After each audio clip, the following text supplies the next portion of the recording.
Hallo und herzlich willkommen zu Bike Ergonomics, deinem Vlog rund ums gesunde und komfortable Radfahren. Du hast bereits unsere Folgen 42 und 43 zu den Themen das Fahrrad unterwegs einstellen und Haltung auf dem Fahrrad gesehen, aber dennoch Fragen. Hier kommen die Antworten.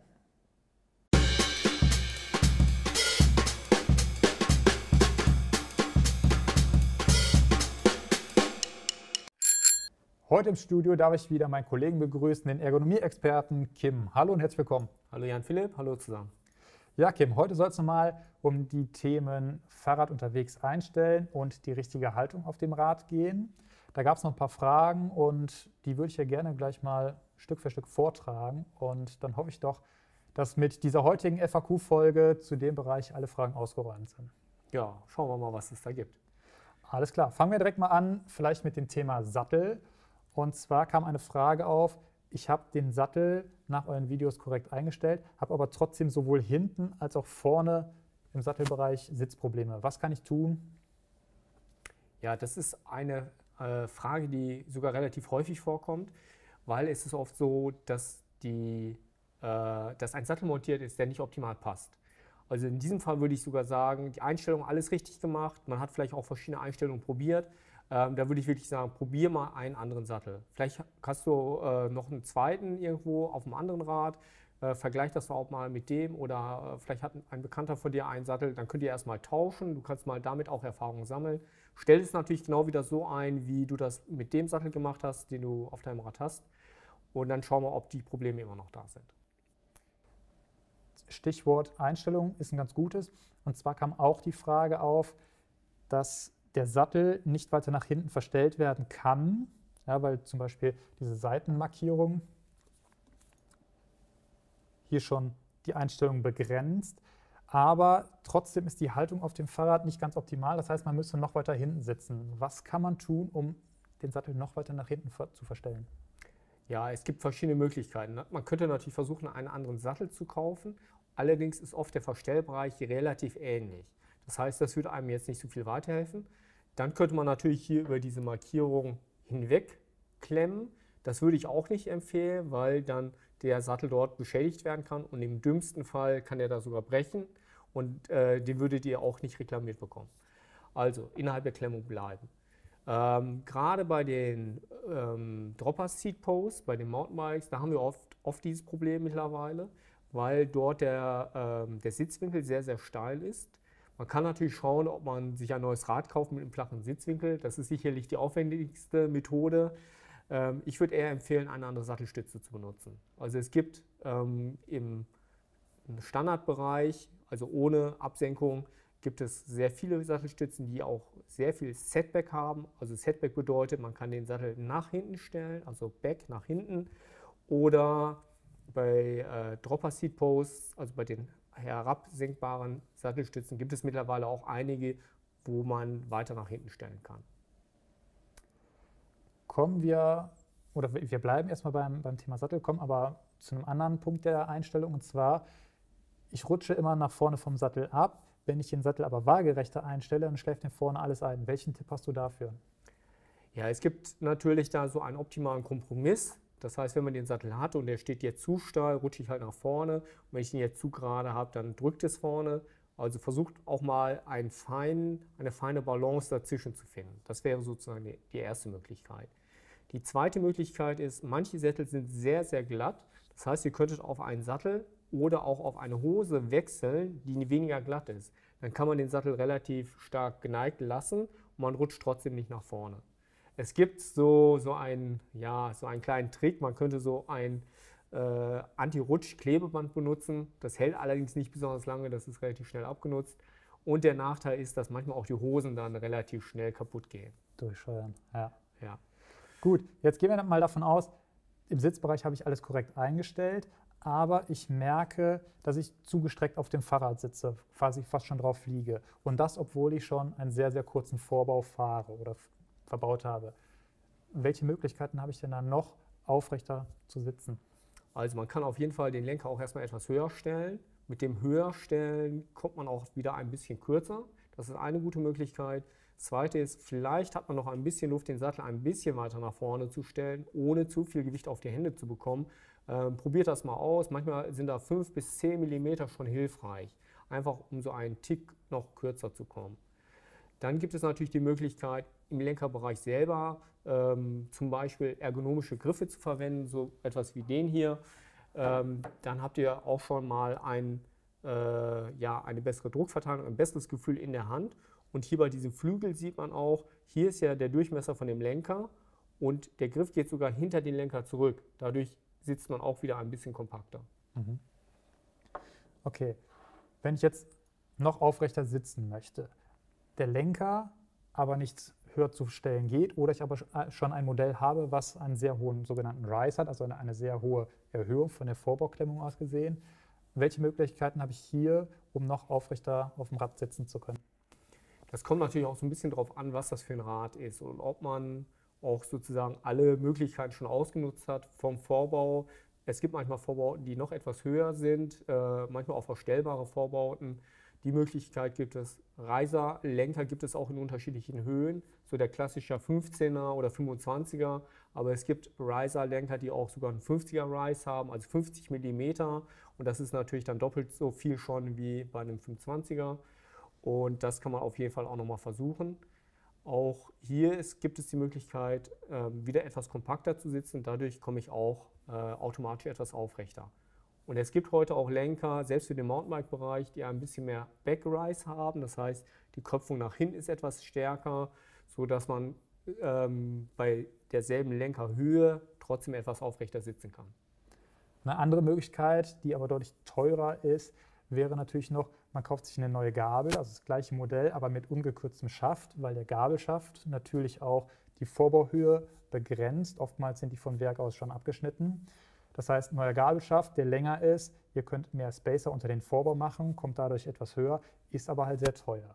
Und ansonsten gibt es ja noch, ja, ich sag mal, Gabelschaftverlängerungen, die ihr draufsetzt auf den gekürzten Gabelschaft, wodurch ihr etwas höher kommt und obendrauf den Vorbau klemmt. Wie stehst du dazu? Ja, das ist halt für den Tourenbereich ist es okay, wenn man jetzt auch nicht zu schwer oder zu kräftig ist. Wenn man natürlich wirklich so fährt wie du, richtig am Lenker zieht und bei deinem Gewicht, da würde ich das nicht empfehlen. Vielen Dank, Kim. Sprechen wir später nochmal drüber. Gut, du hast eben schon den Flügelgriff in die Kamera gehalten. Was kann ich denn machen, wenn ich diesen Flügelgriff zum Beispiel fahre, mir trotzdem aber die Hände einschlafen? Also das erste ist natürlich, so ein Flügelgriff kann natürlich auch falsch eingestellt werden. Wir haben natürlich da auch schon verschiedene Folgen zu gemacht, aber justiert das nochmal für euch selber nach. Also fangt mit einer neutralen Stellung an, also der Flügel ist jetzt hier waagerecht, das Handgelenk steht ganz leicht geknickt, man hat trotzdem eine schöne Unterstützung von dem Flügel.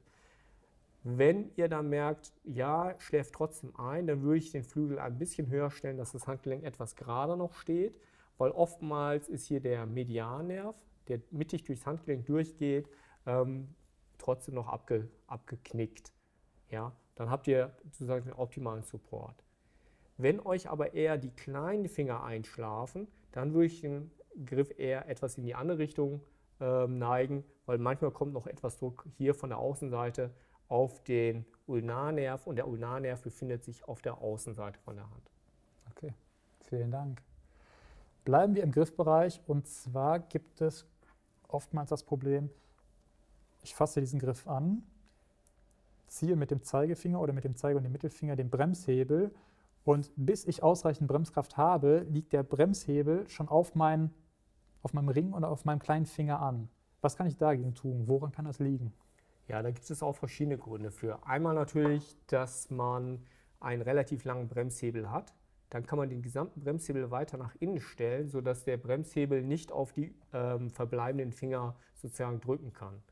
Das zweite Problem ist oft, man hat ein bisschen zu viel Luft oder zu wenig Bremsflüssigkeit in der Bremsanlage. Und dadurch muss man die Bremse sehr, sehr weit zuziehen, bis sie reagiert. Also da einfach mal das Rad in den Service geben, entlüften lassen, neues Öl einfüllen lassen. Dann hat man meist das Problem schon gelöst. Und noch ein Tipp von mir, bei vielen, vor allem hochpreisigeren Bremsen, gibt es die Möglichkeit, die Griffweite einstellen zu können. Bei manchen Modellen geht das nur mit einem speziellen Werkzeug, also einem Inbusschlüssel. Bei sehr teuren Modellen geht es aber auch werkzeuglos. Da gibt es eine kleine Schraube, guckt einfach mal in die Bedienungsanleitung von eurer Bremsanlage, da ist das meistens ziemlich einfach erklärt. Ja, dann haben wir im Griffbereich neben dem Bremshebel natürlich noch einen zweiten Hebel, und zwar den Schalthebel. Was kann ich denn machen, wenn der Schalthebel trotzdem an meinen, also trotz für mich guter Einstellung gegen meinen Daumen stößt? Es gibt verschiedene Gründe, warum das so ist. Also manchmal ist das so, dass die Hand vielleicht zu weit innen greift. Das heißt, man ist sozusagen zu nah am Schalthebel und der Schalthebel berührt dann ungewollt den Daumen. Und das kann natürlich ganz schön nerven, wenn man in so einem Downhill drin ist und man ständig mit dem Daumen ungewollt gegen den Schalthebel kommt. Das zweite ist, falls man den Griff optimal gegriffen hat und der Schalthebel trotzdem noch dran ist, dann steht er vielleicht nicht in dem richtigen Winkel oder auch zu weit außen. Also versucht die Schaltarmatur etwas weiter nach innen zu schieben oder auch ein bisschen zu drehen. Falls ihr den Schalthebel zum Beispiel nicht weiter nach innen schieben könnt, weil da die Schelle vom Bremshebel ist, gibt es je nach Hersteller auch verschiedene Klemmen, Universalklemmen, um zum Beispiel einen Shifter oder einen Schalthebel von Shimano an eine SRAM-Bremse zu montieren oder genau andersrum. Das heißt, euch entfällt dann die zweite Klemme und ihr könnt den Hebel noch weiter nach innen schieben, ohne dass ihr mit den Schellen vom Schalthebel oder vom Bremshebel in Konflikt kommt. Da könnt ihr euch übrigens dann auch von eurem Fachhändler beraten lassen. Die haben oft verschiedene Räder da könnt ihr das auch mal ausprobieren, was für euch passt. Gut, kommen wir mal so ein bisschen weg von der speziellen Einstellung hin zu dem großen Thema Haltung, zu dem umfassenderen Thema. Wie kann ich denn meine Haltung überhaupt beurteilen? Ja, das ist so ähnlich wie wir. Ne? Wir sind ja jetzt auch schon so ein bisschen nur zusammengesunken. Das ist so ein schleichender Prozess, so ähnlich auf dem Fahrrad auch. So, man fährt noch mit voller Elan und mit viel Körperspannung los und nach einer Zeit wird man müde und man hängt dann nur noch so auf dem Rad. Also, das sollte man ganz aktiv durchbrechen, so wie wir jetzt vielleicht auch, dass wir uns nochmal gerade hinsetzen, dass man sich richtig schön gerade macht. Und das könnt ihr auf dem Rad natürlich genauso machen. Also, streckt ab und zu mal den Rücken durch, bewegt so mal ein bisschen eure Schultern, ja. Auch die Arme mal ein bisschen beugen, ein bisschen strecken, Handgelenkstellung überprüfen. Vorne, die Hände, Arme könnt ihr ja sehen, aber wenn ihr jetzt zum Beispiel so ein bisschen mit den Schultern spielt, dann merkt ihr ja auch, wie eure Schultern stehen, ohne dass ihr die sehen müsst. Dann hat uns eine weitere Frage erreicht, und zwar, wenn ich den Rücken lange gerade halte, bekomme ich Schmerzen. Mache ich etwas falsch? Ja, wenn man sozusagen die ganze Zeit so viel Spannung hat, dann wird die Muskulatur müde. Und dann können natürlich auch leichte Beschwerden oder Schmerzen auftreten. Deswegen sollte man, wenn man sich so ganz gerade macht und viel Spannung hat, dann auch nach einer Zeit wieder entspannen, mal tief ausatmen und trotzdem so eine kleine Grundspannung lassen, aber nicht so übertrieben gerade versuchen, die Spannung sehr hoch zu halten. Drehen wir das mal ins Gegenteil. So einen Buckel zu machen, ist natürlich recht angenehm, weil ich meine Rückenmuskulatur nicht anspannen muss. Ist das dann besser? Für die Rückenmuskulatur fühlt sich das am Anfang ganz gut an, aber die Wirbelsäule, die merkt dann auch irgendwann, dass sie keine Unterstützung mehr von der Muskulatur bekommt. Und dann ist es schon gut, wenn ihr ab und zu mal auch die Muskulatur anspannt und eine gewisse Grundspannung halten könnt. Manchmal ist es aber auch so, wir sitzen ja heute auch sehr, sehr viel, ne? Nicht nur wie hier im Studio, sondern auch im Büro oder in der Schule, im Studium. Das heißt, versucht auch mal die Position zu ändern. Dafür ist es natürlich sehr gut, wenn ihr einen Lenker habt, wo man auch mal umgreifen kann. Auch speziell Griffe mit zum Beispiel Bar-Ends sind sehr, sehr sinnvoll, weil man da nicht nur die Handhaltung ändert, sondern auch die gesamte Rückenposition. Eine weitere Frage zum Thema Rückenhaltung, Rückenposition hat uns erreicht, und zwar, mein Sattel ist waagerecht eingestellt, also ich habe keine Schmerzen im vorderen oder hinteren Bereich des Sattels, aber durch diesen waagerecht eingestellten Sattel habe ich jetzt die Probleme, mein Becken nach vorne zu kippen und dadurch den Rücken halt aktiv durchstrecken zu können. Was kann ich daran ändern? Genau, das ist folgender Sachverhalt. Ich erkläre den nochmal. Das Becken, wenn das weiter nach vorne kippt, dann hat man hier vorne mehr Druck im Schritt. Das heißt, oftmals ist es so, dass man das sogar unbewusst das Becken zurückkippt und dann muss man relativ stark im unteren Rücken oder auch teilweise im oberen Rücken rund werden, damit man überhaupt noch den Lenker erreicht. Das heißt, man hat diesen typischen Radfahrerbuckel. Das empfehle ich nicht, weil natürlich dann der Rücken auch stärker belastet wird, sondern man sollte den Rücken wirklich versuchen, etwas gerader zu machen.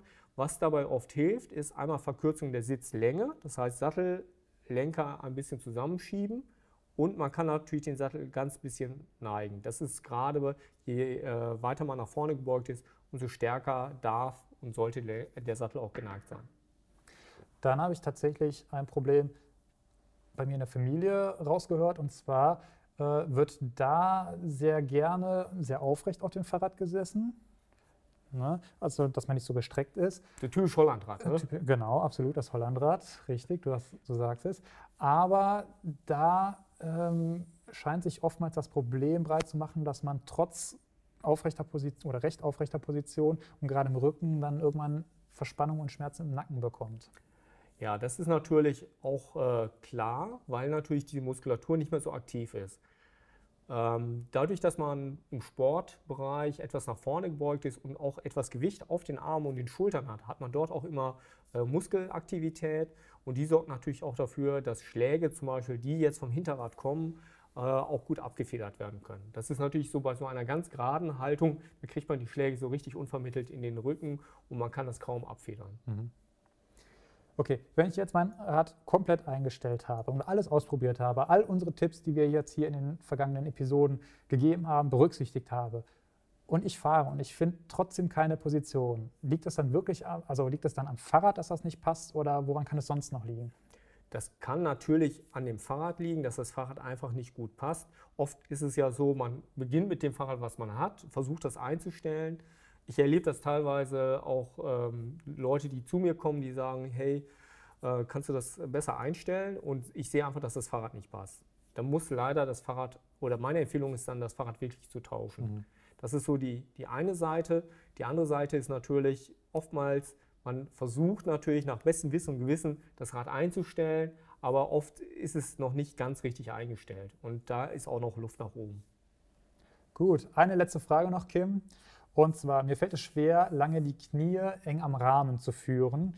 Dann krampft es zwischen den Beinen. Mache ich was falsch? Das ist für Radfahrer, die das nicht gewöhnt sind, also eher mit den Knien nach außen fahren, ich sage so ein bisschen radeln wie ein Cowboy, das ist natürlich sehr, sehr ungewohnt.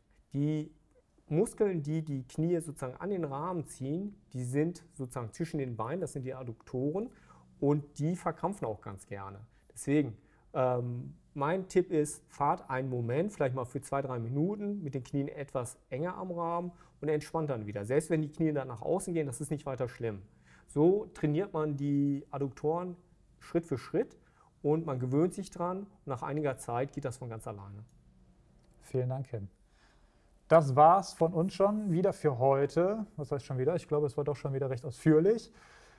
Ja, ich hoffe natürlich, dass jetzt all eure Fragen zu den Themen Fahrrad unterwegs einstellen und Haltung auf dem Fahrrad endgültig geklärt sind. Falls ihr doch noch Fragen habt oder Ideen, weitere Anregungen oder sowas, schreibt es uns gerne wie gewohnt unten in die Kommentare unter dieses Video hier oder aber als E-Mail an info@bikeergonomics.com.